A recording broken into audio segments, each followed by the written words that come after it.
We get a lot of patients with hip pain. And when we look at the hip, we're looking, okay, is it the back of the hip, the side of the hip? Is it the front?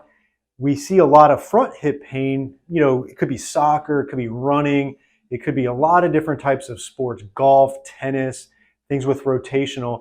And there's a little known muscle called the pectineus muscle.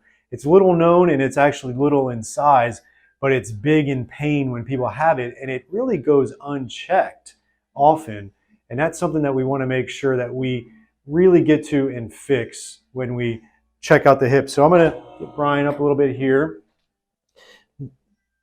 And then right into there, we're going to see a tender point when we get into that. It's right off, there's a little bony prominence, and it's right off there. The motion to actually get it going is to here, and then we bring the leg out, and then with my chest, I'll push it down a little bit there.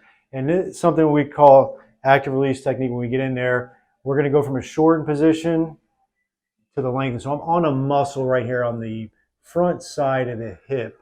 And we get in there and we'll do a handful of passes into there. We'll also do a little bit of a hip distraction for the person as well. But I wanted to truly focus on this pectineus here for this particular scenario.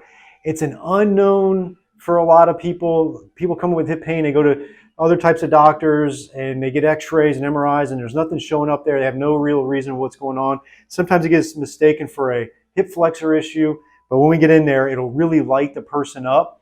And as we release it, they feel a lot better. So the pectineus muscle, if you're dealing with front hip pain, could be something that you need evaluated and treated at our practice.